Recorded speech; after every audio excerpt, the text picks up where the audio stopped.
Hello and welcome to the show. I'm Nikki Eisenhower, life coach and psychotherapist, and this is Emotional Badass, where Moxie meets Mindful. On today's episode, we are interviewing Brian Messmer from Easy Float.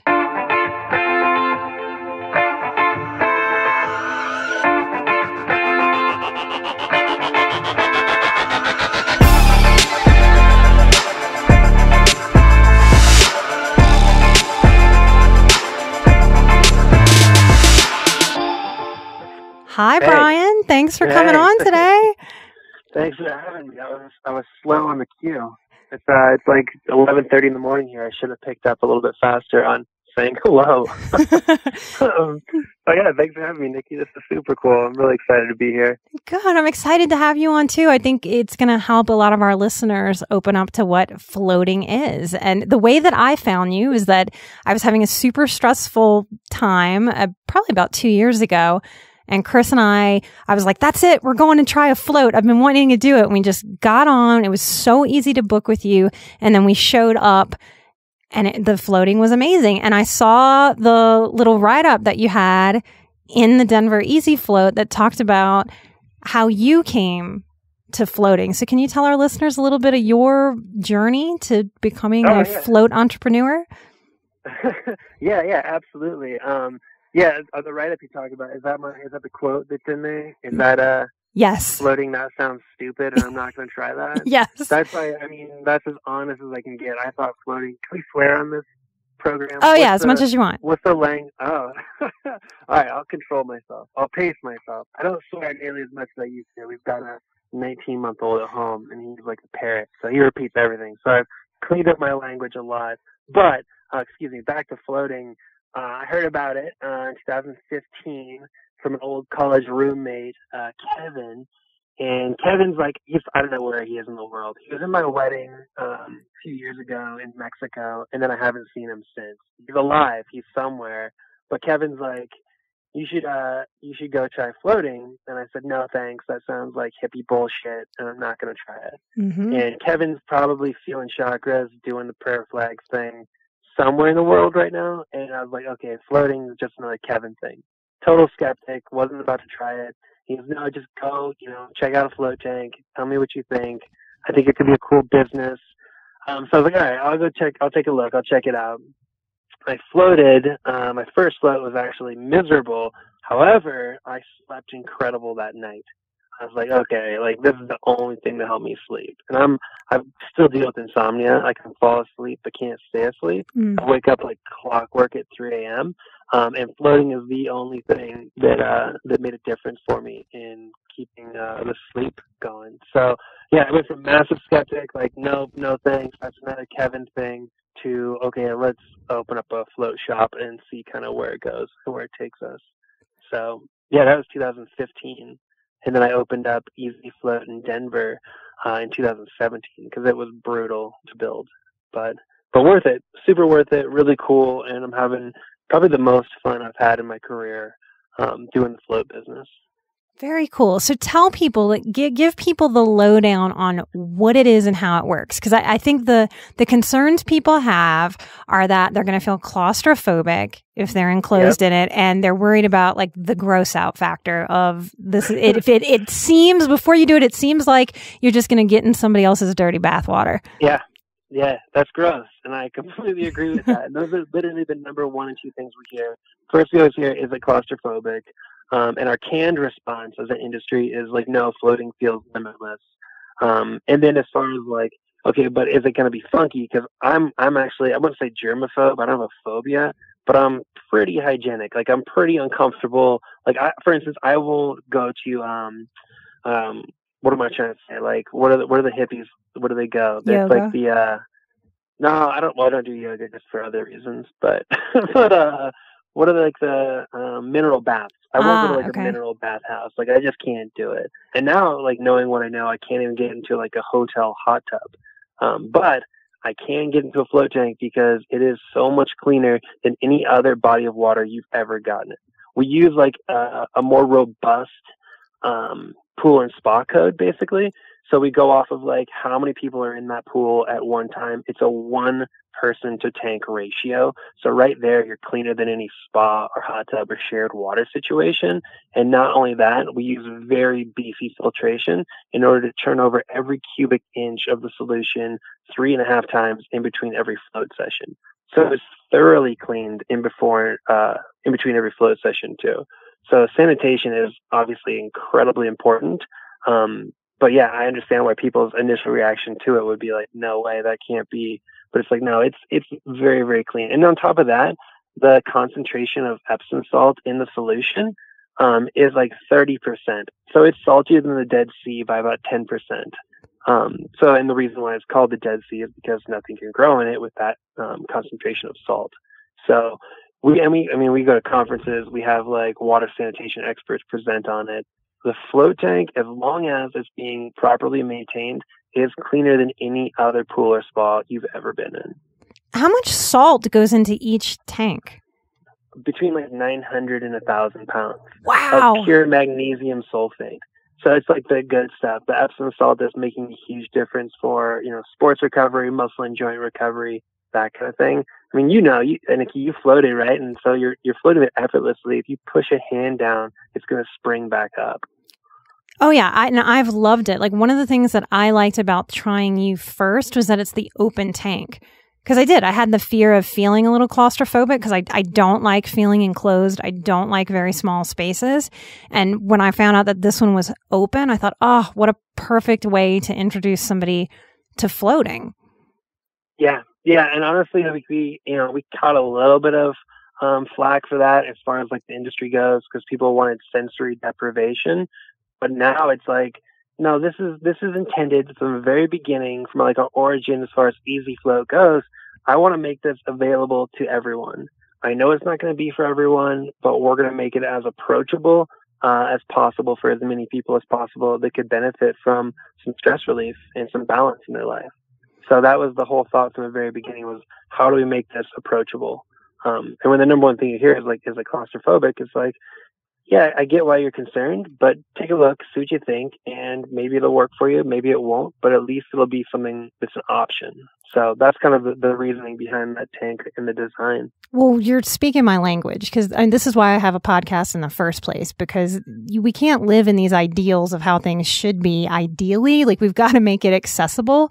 I mean, that's why I'm talking about mental health things and healing and strategies on this podcast, because we need more accessibility to things that are healing and good for us in this fast-paced, overworked kind of modern life that we're all living.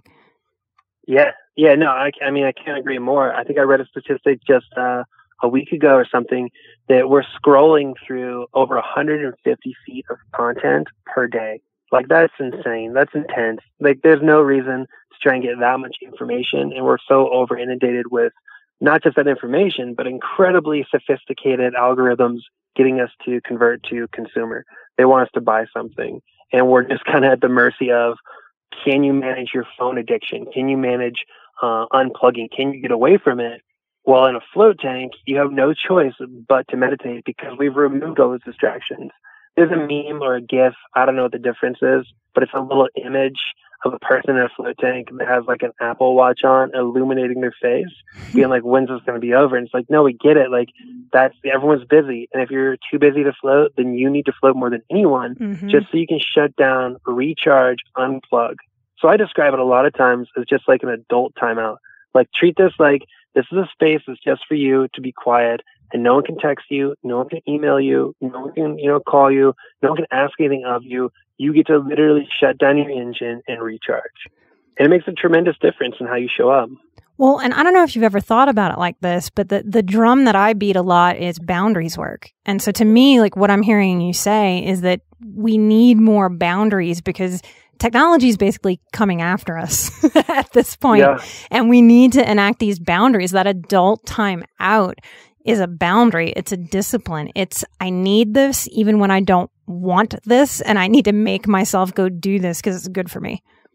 Yeah, no, that's great. I'm going to borrow that for sure. Actually, probably today when I float some more people, because people definitely blur that line. And you've probably heard of like how fucked it is that people, are texting while having sex with their spouse.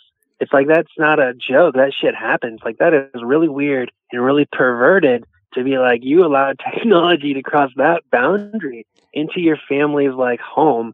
And it's just gotta, like, people need to talk about it. People need to be aware and not have their head in the sand when it comes to like, that phone's running you. You're not running your phone. Mm-hmm. And it's making us neurotic. We try hard. Oh my God, it's insane. I don't ever have my phone as an alarm clock anymore. I stopped doing that years ago. I'm not the most disciplined person. I like to drink about 6 beers and eat 2 steaks on a regular basis. But like, if I don't have the phone near me, if I plug it in the kitchen, well, then I can't reach it. I can't touch it. And I'll just use a good old fashioned alarm clock. And I think that makes a big difference as far as like setting those boundaries and trying to create some sort of, practice or discipline. So yeah, like when people come to the float center, the first thing we say is like, hey, how you doing? Have you floated before? That kind of welcome. And then we say, okay, we always recommend 2 things right off the top. Kill your phone completely and use the restroom if you need to go. The name of the game is just reducing distraction. And most people are like, yeah, no problem turning it off. Oh, I don't know how to turn it off. I've never turned it off before. Or once in a while, someone will go, no. All right, well, suggestion, not a rule, but the whole point is to come here and do nothing and then do even less and get to unplug and take that break from all that overwhelming, expectations of your phone on you. Mm-hmm. So absolutely. It's such important work. It's so important that we have these spaces where we stop doing things and we stop being on. One of my specialties is addiction. And one of the things that pushes against sort of the traditional addiction model that someone has addiction is technology. Because when we look at technology, my philosophy is more like it's addictive to be human. Like we have addictive things like about being human. And if we all do a better job about being educated about that and sort of honoring that, we'll do a better job of taking care of ourselves. Because we're all addicted to the phone. We're all addicted to this tech. Yeah. That's interesting. That's a really, really good point. I think acknowledging that or getting folks to kind of, isn't it like in the 12 steps, like the first step is like admitting that you're an alcoholic or something. Mm-hmm. Admit that you are connected to that phone. Like I've been embarrassed to reach for my phone, like waiting in line at the grocery store when it didn't buzz or vibrate. And I reached for it, forgetting why I was even reaching for it. Mm-hmm. I'm like, oh shit, like that's bad. I need to spend less time on this thing. Oh yeah, I noticed it too. I will say, I think we're shifting. I think we're having like, if we're having a conversation like this, that's got to be one indication of a shift. I think in 2017, the buzzword mindfulness, if there ever was a good buzzword to kind of embrace, I think mindfulness is a good one. But I think there was a major shift in 2017 of people just having a little bit more like concern, a little bit more self-awareness of, what we're doing on a day-to-day basis and remembering that, the commodity time, you can't get more of it, but you can kind of create more of it. You can create more of it in the short term, in the moments, but you can't tack any extra on at the end. And we don't have like an exact expiration date. So you better make the most of it while you're here and while you've got it. I feel like I'm getting super soapboxy on you, Nikki, like over and over again, but it's like something I'm kind of intense about. I'm kind of passionate about, people taking care of themselves and the people around them by having those conversations and being aware. So I think that that's a good thing. I think that, I heard just the other day, it was better I'd rather be an optimist and wrong than a pessimist and right. Mm-hmm. And I'm like, dang, I don't remember where I heard it. It's not mine. I'm just borrowing it. But I love it, and I've definitely repeated it a number of times over the last month or so. So I think that our tech addiction, because I saw something on the news the other day where we're getting that funky bone growing at the base of the back of our skull that old people get from being hunched over. We're getting that in our 30s because we're all hunched over. It's like, shit, that's weird. Now technology is changing us on a biological level. That's not good. Oh, I hadn't heard that one yet. I can't believe we're going to have a tech bump. It's not good. Isn't that gross? Yeah, it's terrible. So I think it's cool that people are starting to talk and be more aware and start to kind of taper and regulate how much we get into our phones and our tech. I think those of us that choose to sort of own this and really own the personal responsibility of sort of crafting and sculpting our lives are seeking out things like floating. Like in my own life, like I grew up with a lot of stress and trauma as a kid. So I'm still healing my nervous system. So for post-traumatic stress symptoms, I keep describing this to my clients. I keep describing floating as the best nervous system reset I've ever felt. That's awesome. That's awesome. And also, like, really appreciate it. Thank you for spreading the word on floating. Honestly, even if they don't float at Easy Float, I'm like, just get into a float tank a couple of times. Float at least twice.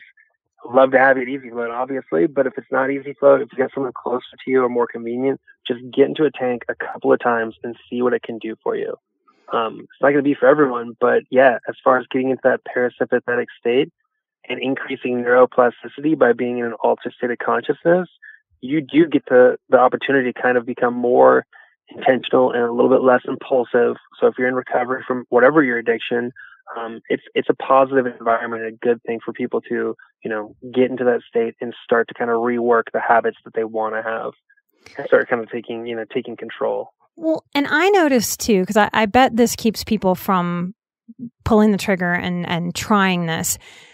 I'm an experienced meditator. And before I did my first float, I really thought, ooh, how is this going to be? Like, are my thoughts going to race? Am I going to feel sort of trapped in this tank? And is it going to stress me out, even though I'm an experienced meditator? But what I found was quite the opposite, that it's actually really easy, like to be in that tank, to be floating, to have my system and my sensory centers no longer processing stimuli.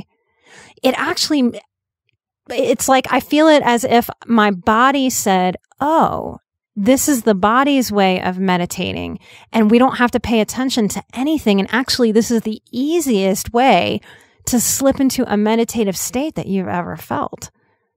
Yeah, no, exactly. I mean, we're tricking you into meditating by reducing enough distractions to get your brain to go into that in between awake and asleep space. It's basically like falling asleep in slow motion.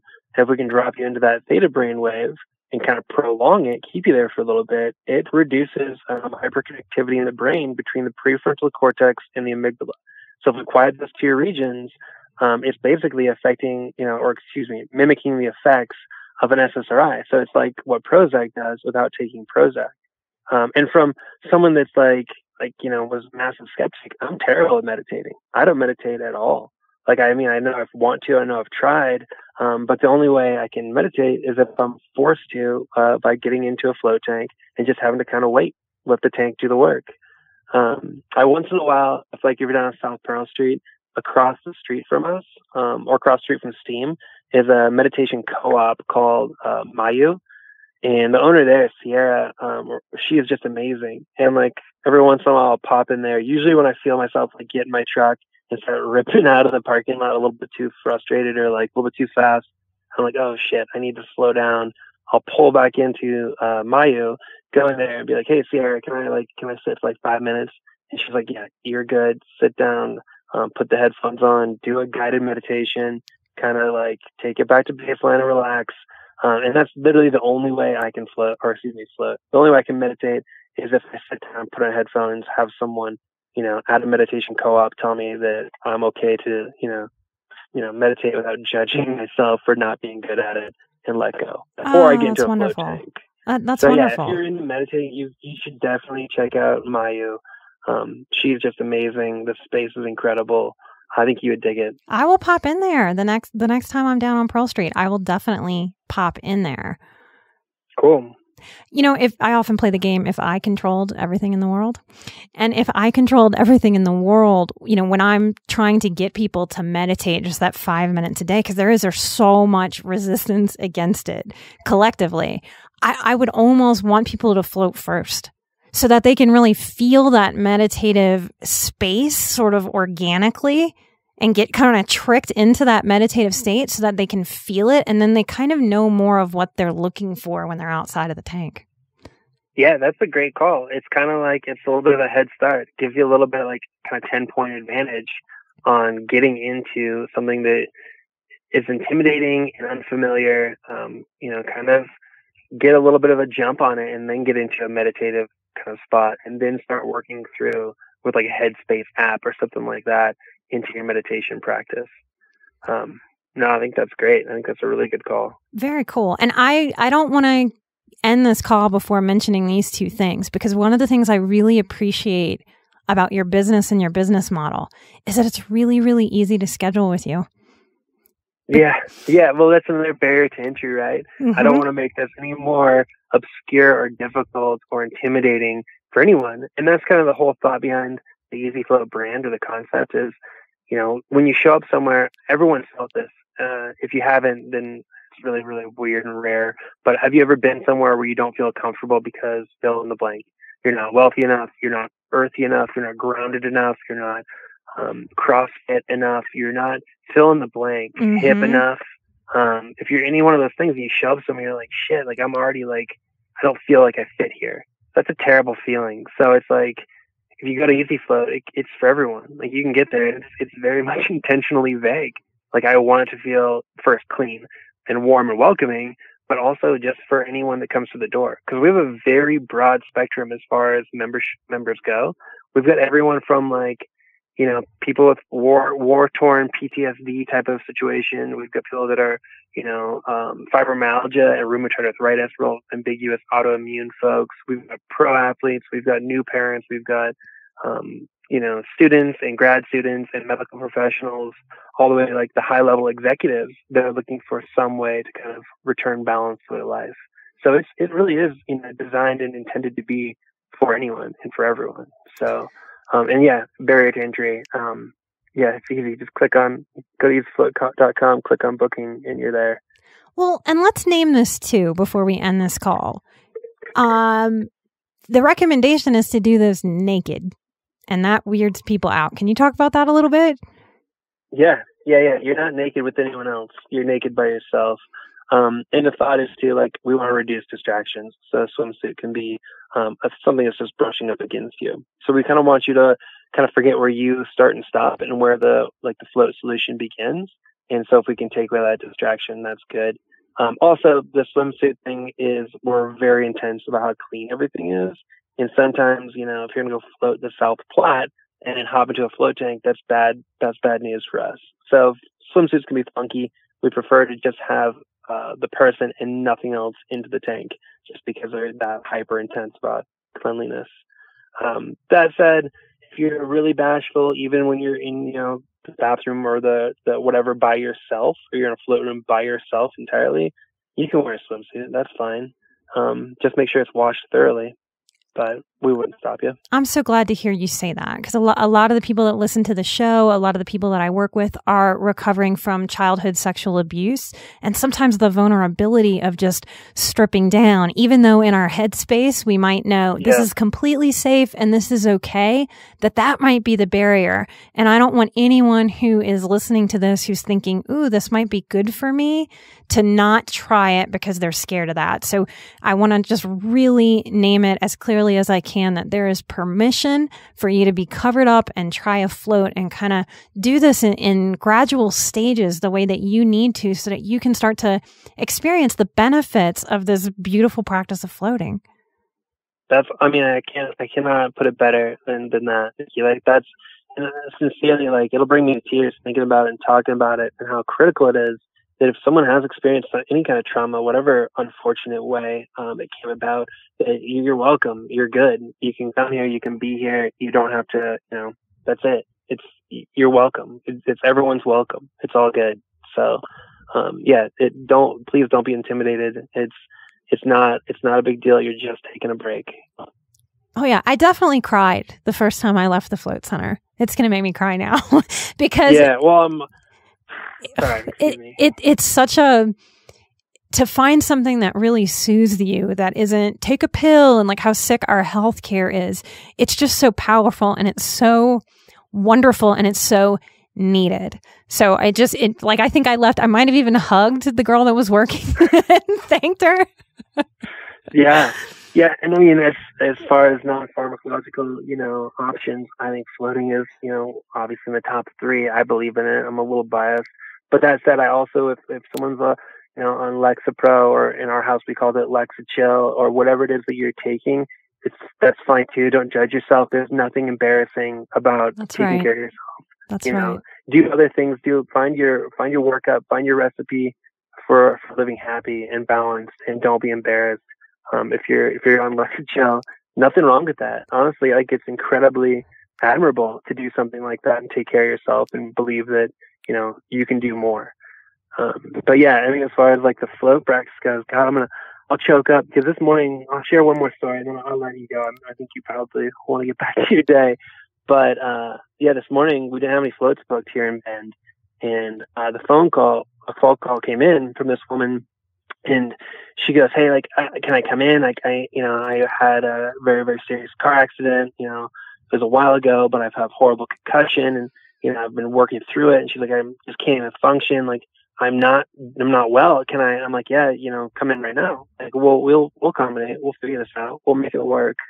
And she's like, "Yeah, I've been, you know, crying and choking up, and like, she had all kinds of like horrible TBI, you know, symptoms." And she comes in, and almost immediately, like, her eyes well up, and she starts to cry. And I'm like, "It's all right. Like, let's get you in this float tank. Let's see how it goes." This was on her first float. She also floated 7 or 8 years ago after her husband passed, and she was, you know, using the float tank kind of as another thing to get over some of the grief that she was managing. And I'm like, all right, let's, you know, we learned a lot about each other and her. And she came in, and I was like, all right, well, you know, she's like, "Well, you saved me." And I'm like, "Well, we didn't really do anything. We just picked up the phone. We're just here to put you in the float tank. That's what we do." And she's like, "No, I was thinking that if I couldn't get in here, it might be the end for me." And I was like, "That's pretty heavy, you know. Let's get you in the tank." And she did, and she came back out, and it was a procedural float for sure. Like, she needed to kick the tires on it and learn a little bit more about, you know, how to get into it without getting saltwater eyes and stuff. But it made a difference. It made a difference this morning. She's going to come back tomorrow morning and float. And she said it again. She's like, "Yeah, you know, this saved me. I wasn't sure if I was going to make it through another day." And I was like, "Okay, well, let's just do whatever and you know, hang out. If you don't want to float, just come hang out. And we'll just sit together." So I love it. Thank you for sharing that story. Thank you for sharing yourself. Thank you for coming on. I want to plug your book because you've written a book too. Yeah, that book sucks. I don't know if I'd recommend anyone buying that book. I wrote that book in 40 days after I met Simon Sinek. Not to drop names, but Simon's CEO. I don't know if you're familiar, but Simon Sinek in the Start With Why book, and kind of the Start With Why group. Kim was a member for a long time. They live in New York, but she also lives in Denver. And I met Simon, and Simon floated at Easy Float. And then my arrogance was like, "Well, if this guy can write a book, I'm writing a book too." And then I knocked out a book, and it was pretty fun. And I'm going up to CU Boulder on Monday to do a talk about the book with the pre-Leeds Business School students. So as far as business books goes, it's called Business Books Aren't Funny. As far as business books goes, it's definitely like the young adult. You should read it before you learn too much about business. Otherwise, it's just useless. Yeah, well, I get a kick out of your story, and I get a kick out of your wit. So the tagline that I have in front of me is "Business books aren't funny. The living hell of starting a business and the relentless arrogance and endurance to make it to the finish line. Good luck." And yeah, that is. We have a lot of entrepreneurs who are listening to the show, a lot of people in healing, a lot of people trying to figure out how to work in the world to be part of this healing movement. So I think your book is very valuable, and you're being modest and joking about your arrogance. And I appreciate what you're doing in the world. Thank you so much. Yeah, thank you, Nikki. It was awesome getting to visit with you. So thank you so much. I really appreciate the opportunity. Thank you too. I appreciate you too. Brian, thank you so much. Yeah, have a good one. Bye. You too. Bye-bye. All right, listeners, check out Brian Messmer's Easy Float. There's a location here in Denver. There's a location in Boulder and in Bend, Oregon. If you're not near any of these locations, I strongly encourage you to do some research wherever you are to find the nearest float center. They are popping up all over the nation. I know at least 2 have opened up in Houston in the 4 years since I've left.